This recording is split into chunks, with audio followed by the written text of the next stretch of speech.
Major breaking news. The United States Supreme Court has just entered an order in favor of President Donald Trump over attempts to attack Doge in Elon Musk's effort to cut back on the scope and the size of the federal government and ferret out fraud, for example. Let's break down this big win that just occurred on a Friday afternoon from none other than Chief Justice John Roberts. Let's break it down.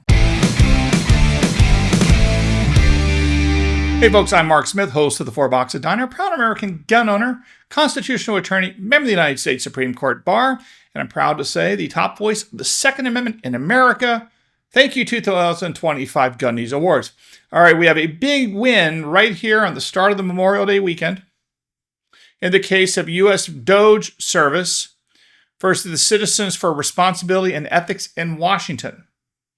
This is a big win because there is an attempt, in my opinion, to harass and slow down the process of Elon Musk and his team's efforts at Doge, which, of course, is tasked by the President of the United States with going out there and finding inefficiencies, fraud, obstacles, anything that is getting in the way of good government and fiscal responsibility by the federal government.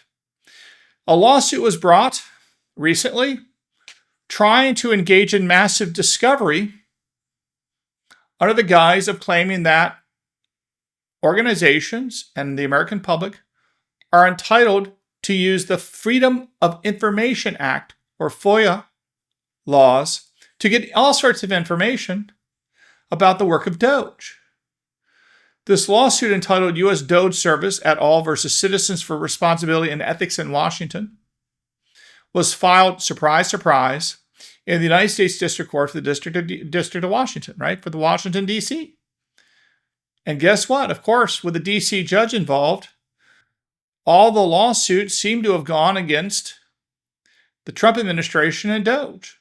Now, for those of you that don't know, the process to get information under a Freedom of Information Act request or a FOIA request of the federal government usually takes quite a bit of time. You put in a request, there's a response, there's back and forth and discussion. It is not quick. It's not quick and easy. It takes a long time for ordinary people to get information out of the federal government. Now, you can disagree with the process, and I would like, frankly, the federal government to be more forthcoming as a general matter. But nevertheless, the reality is on the ground for most ordinary Americans. The FOIA requests and the FOIA process take a while to get through. It's not fast. It's not fast. The reason why I mention that is not to say that's good or bad. It's just to point out that when, of course, it comes to a lawsuit seeking information under FOIA from the Trump administration, things move with super duper speed, right? Everything occurs yesterday if it involves an attack on President Trump and this administration. And it was no different here when there was an attempt to get information under FOIA laws from Doge. And I'm happy to report that despite the fact that lower federal district courts and the lower courts basically ruled against Elon Musk, Donald Trump, ruled against the Doge, claiming that indeed all this stuff had to be done on an expedited basis and all this stuff was ordered to be done immediately. No other American citizen would be able to get this kind of relief. But if you're attacking Donald Trump, you do, apparently. And all these lower court orders told Doge, turn over all the stuff, do all the stuff, turn over this discoveries, things that you and I would never be able to get in a million years from the federal government in front of a federal judge. Nevertheless, in a matter of a couple months, these plaintiffs were able to get all this good stuff granted to them by these federal judges. Well, I'm happy to report the fantastic news that none other than Chief Justice John Roberts has stayed and shut down this anti-Trump effort by entering an order for a stay, pausing all such attempts to take discovery or get information from Doge. So how did this big win for the Donald Trump administration just occur? A win given to them by none other than John Roberts, Chief Justice John Roberts. I know there's a lot of people out there that have criticized John Roberts, and rightly so, frankly, in many instances. But John Roberts, Chief Justice John Roberts, got it right today in a big way. Big way. So the reason why this came up is because the Solicitor General, remember how I told you that the ball is not going to really get cranking, not really rolling super fast with the Trump agenda and with the Second Amendment agenda and all these big lawsuits until the Solicitor General of the United States is formally confirmed? That's John Sauer. The attorney for the Trump administration in this case was the Solicitor General, John Sauer. Because remember, when I tell you, when the Solicitor General makes a filing or makes an argument, it is taken very seriously by the U.S. Supreme Court. That doesn't mean they always win. I mean, the Biden Department of Justice Solicitor General was anti-Bruin, was anti-Second Amendment, and they got their butt kicked a lot, and they should have. But still, it is very good as a general matter for the Solicitor General to be arguing in your favor, no matter who you are. And if you're President Trump, obviously it's a great thing because the Solicitor General is the person tasked with representing the federal government and the President of the United States in front of the U.S. Supreme Court. So John Sauer filed this application saying essentially that a stay was needed of the lower court's decision granting all this discovery and all this information to be turned over about Doge. And he made very powerful arguments. In particular, he said, look, Freedom of Information Act laws only apply to administrative agencies that are actually have legal authority to do stuff and actually do stuff. This is in direct contrast to what Doge does. Doge is set up as what is known as really an advisory committee. They're a group of advisors. They have no legal authority other than what the president directly gives to them. They're not an administrative agency like the EPA, like the FDA, like the Department of Justice. Doge is simply a group of people that have come together, working for the federal government, as advisors to whom? Who do they advise? They advise the President of the United States. No different than if you go out there and hire a lawyer or a doctor or an accountant or whatever. They give you advice. You don't have to take their advice. You're the decider. If they give you tax advice and you don't want to take it, you don't take it. If they give you medical advice and you don't want to take it, you don't have to take it. And so on and so on. So the point is that because Doge is an advisory committee, hear what I just said? An advisory committee with no legal authority to make a decision on behalf of the federal government. Like they can't go out there and do anything such as change the law, issue a regulation. They don't do that. All they do is they are like a mall cop. And I have no disrespect for mall cops. But they go out there like Paul Blart Mall Cop and they observe and they report and maybe they document. That's it. And then they provide that information to whom? To the President of the United States and to his cabinet members.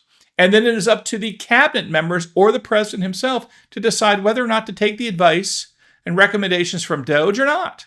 But Doge has no independent ability to act. And the reason why that is so important here, because remember, these nuances are important in the law, and you'll see why here. Because they have no independent ability to act and enact laws or regulations or act in any respect, in that respect, they're not covered by the FOIA laws, or the Freedom of Information Act laws, which are designed to specifically understand why agencies make decisions, whether issuing regulations or acting in some way. Here, the only audience, the only recipient of the Doge information is President Trump and the cabinet members. And if you're dealing with internal advice giving, that is also heavily privileged. So in addition to the fact that the FOIA laws don't apply to advisory committees as a general rule, it's also, even if it did, would be subject to all sorts of executive privileges because the president is entitled to get confidential private advice from people and decide what to do about it. No different than you're entitled to get private confidential advice from your doctor, private advice from your lawyer, private advice from your accountant. You don't have to put that stuff on the internet. And while the president is not a private person, this is not like private advice, personal advice. It is private in the sense that to be the president of the United States, he wants to get this information. He wants the ability to have confidential conversations to make sure that he has the full and complete set of information before he makes a public decision on one thing or another. So anyway, it's a huge win for the Trump administration to shut down these attacks on Doge, because Doge has been the tip of the spear, going out there and trying to figure out where all this nonsense is. And hopefully Congress is going to do something about it. It looks like they are, maybe not as much or as fast as I would like, but the trend is our friend in that respect. And just so you can see the kinds of arguments made by the Solicitor General John Sauer, here's a couple points he made. To begin with, the U.S. Doge Service is a presidential advisory body within the executive office of the president. The president, in various executive orders, has tasked USDS, that's Doge, with providing recommendations. Hear what I just said, folks? With providing recommendations to him and to federal agencies on policy matters that the president has deemed important to his agenda. Given those advisory functions, Doge is exempt from Freedom of Information Act laws. And this is the case as a matter of law under long-standing tests for agency status. Yet the district court below ordered Doge to submit to sweeping, intrusive discovery just to determine if USDS, which is Doge, is subject to FOIA in the first place. That order turns FOIA on its head, effectively giving the respondent a win on the merits of its FOIA suit under the guise of figuring out whether FOIA even applies. And that order clearly violates the separation of powers, subjecting a presidential advisory body to intrusive discovery and threatening the confidentiality and candor of its advice putatively to address a legal question that should never have necessitated discovery in this case at all. So that's powerful stuff, and Chief Justice John Roberts and the U.S. Supreme Court sign off on it. Good job, John Sauer, Solicitor General.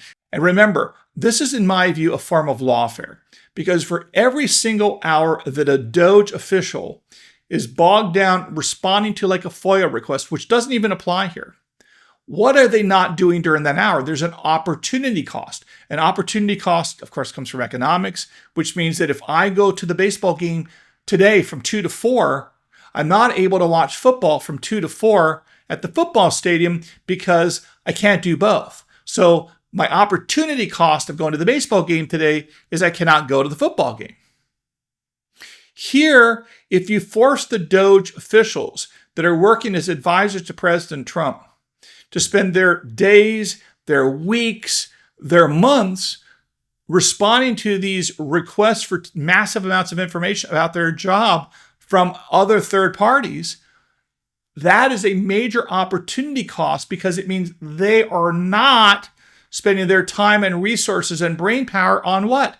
On figuring stuff out about what's wrong with the federal government, where's the money being misspent, is there fraud, and so on, advising the President of the United States and the cabinet officials.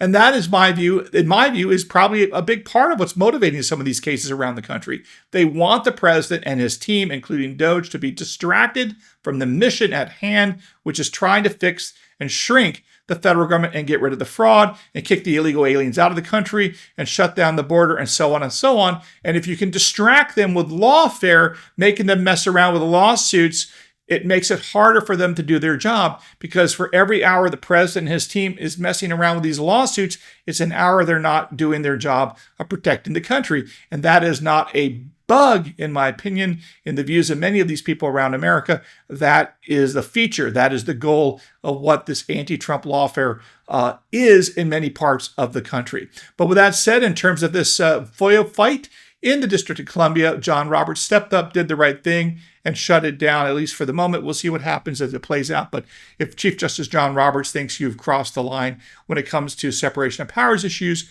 I doubt it's going to change. I suspect the Supreme Court will agree with it. If Chief Justice Roberts thinks it's a problem on an issue like this, I suspect there'll be at least 5 votes that will agree with him, maybe even 9 in this particular instance. So anyway, folks, there you have it. Big win here on a Friday afternoon. Make sure you subscribe both to YouTube and to Rumble here on the channel. Don't forget to follow me on X at 4 Boxes Diner, and we'll talk about a lot more stuff coming up here at the 4 Boxes Diner. Orders up. Table 2A.